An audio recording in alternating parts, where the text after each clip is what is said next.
Hello everyone, welcome to Ian's Brick. So as you can see, I'm wearing my fetching torch today, and that's because I need to go into my attic. So a lot of people ask me all the time, Ian, where do you store your Lego? Where do you keep it? I say I keep it in my attic. Oh, I'd love to see in your attic. And I'm like, it really is just an attic with a lot of boxes in, but there's a lot of people been asking for this video. So the reason I'm going in my attic today, I've got a brick festival in Bournemouth in a couple of weeks' time, and I need to start deciding which sets I'm going to take with me. So I've got a list of all my sets that I've got in the attic and where they're all kept.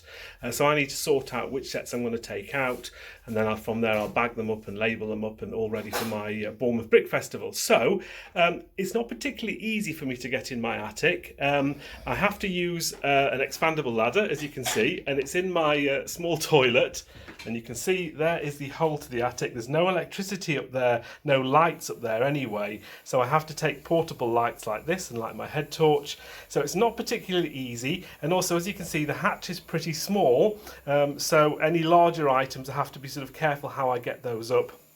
Some of the larger items I have to use a different ladder, sort of stand underneath and literally just fit in this area here. So I am going to show you upstairs today. It's a little bit messy up there, obviously, and there's a lot of spiders' webs and cobwebs and things, which I know aren't particularly great to see. But as I say, people have been asking to see where I keep my Lego sets, so I thought I would show everybody today. So let's get into the loft. Let's put my torch on, and we'll nice and bright, as you can see, and we'll get up there and see what everything looks like. Right, so you can see as we go into the attic, or the loft as we call it here in the UK, I've got a couple of little lights up here already. So I've got a couple of portable rechargeable lights, and you can see straight away if I hold my torches on so you can actually see a little bit better. So this is sort of what I do. So I label all my boxes up. All of these have sort of got different Lego in, and I can label them all. This is my X section. I just sort of like do them A, B, C, D, and my numbering went a little bit awry, which is why I ended up doing a load of X's here. So I actually only sorted this out all last weekend. As I actually get into the attic, now I've boarded some of the attic out, as you can see.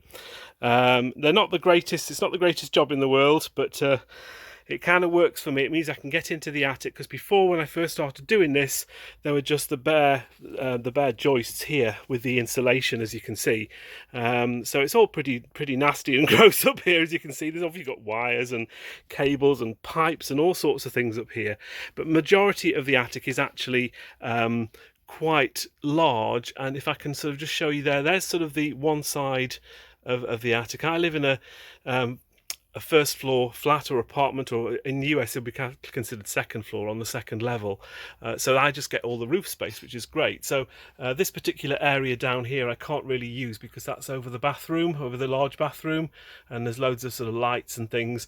And I've got a few Christmas decorations here and things like that, which should have just stay near the entrance. But as you can see, the majority of it is Lego. It's all a bit of a mess. There's some empty boxes there, as you can see. All this stuff here on the right hand side, this is what I had at my last brick festival. I just decided to leave them here, so for easy access. So most of the things in here are already labelled and priced up, so I can kind of forget about those until I need to look at everything else. But let's get into the attic properly. It's quite difficult for me to get in, especially at my age. Excuse any grunting noises as I do that. There we go. Right, so this is it. This is where I store everything. And as you can see, it's an absolute mess. So there's my stuff that I'm going to take to the next brick festival, which is all sorted. So this here is just a pile of boxes, which I don't know what to do with. I'll probably just have to break those down. This area here, which hasn't really been sorted any particular method yet, are all my promo boxes. I find that when I go to these brick festivals and Lego selling fairs, I do like to just sell my promos straight away, so they're not things I hang on to particularly long. So this particular area has just got loads and loads of promos in. So if I just sort of show you what I mean by that, if I just open a few boxes up, these are sort of recent ones by the look of it. So we've got a couple of the Castaways, Ray the Castaway, couple of the Christmas sets there as well. So they're obviously quite recent. Let's have a look in this one. Oh, this one here's just got a couple of random sets which I've not done anything with yet. So Frozen 2, the Bruni the Salamander and the Women of NASA set. So I'll probably take that with me to my latest Lego fair. These are my IKEA sets. I've only got one pallet left of those sets now. I bought those all for £1 each a couple of years ago now. So I'll probably take those with me and get rid of those at the next fair. And then we got other boxes as well here. I think that's the things that I bought at the Hampshire Toy Fair, so I've not quite decided what I'm going to do with those yet. And we have other promos as well. Is that one sealed up? No, that one's sealed up at the moment. Let's have a look in this one. Oh, there we go. These are my Blacktron Zucks. So I do label some of them up. So altogether, we've got quite a few of these Lego Blacktron sets, all nice and in order. So I'll probably only take a couple of these with me to the latest Lego fair. But my labelling system, so if you sort of ignore where all the promos are here, I do have some floorboards down, as you can see, to the edge there. But what I started doing, and you've seen with the X section that I just showed you before, is we have all of the boxes labelled. So in each of the boxes, I do sometimes write on what's actually in there. There's some set numbers there and what's actually inside. And I just label them from start with A and start with 1, 2, 3 and go all the way up to the numbers. And then that's kind of my A section there. And then we go on to the B section. So all of these boxes have got sealed Lego sets in them. There's all sorts of things. I use an old Russell Hobbs box there, but most of them are the Lego boxes or Amazon boxes just because they're quite strong. We've got the B section there. And then it gets kind of a little bit messy. So I've got some other bits and bobs over there. And my C section there. So ABC is the first area that I did, and it needs a bit of a sort out. This box here is starting to collapse under the weight, but I don't think there's anything too exciting in there. So that section needs sorting out. And what I have been doing recently, I've been creating some more space. So this area here up to last week was a complete mess.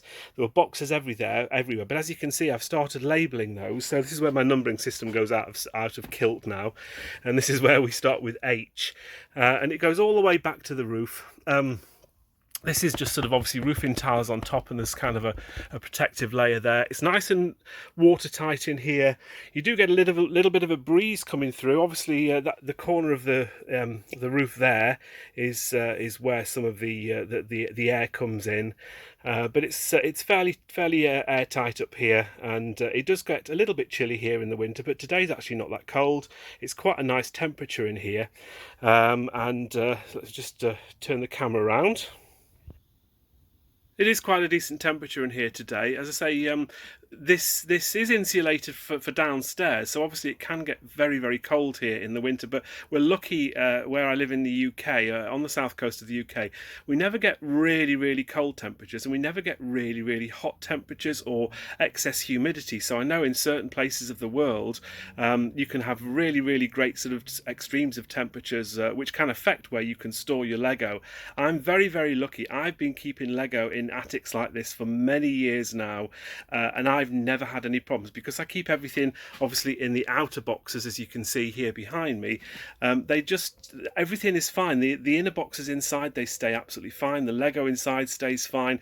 And again, I know this because I've had sets that were in my friend's attic for 7-8 years, and some open sets as well, and the Lego inside was absolutely perfect. The Lego boxes themselves were fine. So very, very lucky that the fact that I do live in the UK, we don't have those temperature and humidity extremes, that I can actually store things in my attic, which is great. As we go around the rest of the attic then, so you can see my floorboards sort of peter out a little bit. It's a little bit dangerous. I do have to be careful that I don't step on these pieces in between, because that literally is just the ceiling below, and if I put my foot on that, I will go through that. So it can be quite dangerous up here.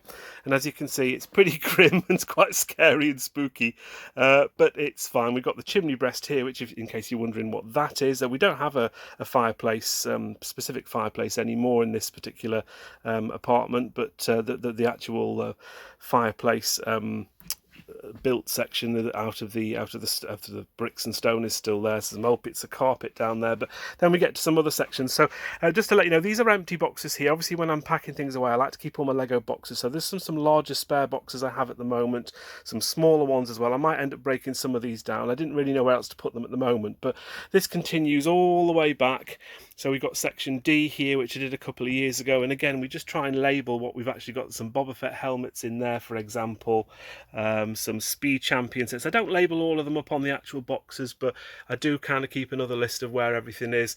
Then we have this sort of section over here. Now I have to dip below this barrier here, so again more difficulties for me. I put a towel on there so I don't scrape my back, because I was doing that, and obviously we have my TV aerials up here as well, so I have to be careful that I don't knock them, but it's actually not too bad. And we have a whole section here, that's the J section. So I say my numbering went a little bit skew-if here, so we've got J there, K goes over here, as you can see, and that goes all the way back there. I was really trying to make the best use of the space and cram everything in. So we sort of went from D here to E here, and then later on I decided to put J and K in when I started to run out of space. But as you can see, loads of the bigger boxes, and they go all the way back here. And again, you can see other stuff I've got in there. I've got Hagrid's huts in there. What else have we got in there? That's Speed Champions and Bonsai Tree. Is that the box? Oh, that's the box only. So I keep all my Lego boxes up here. So the sets that I build, I also keep them up here. Keep them in the outer boxes to keep them nice. And we have some.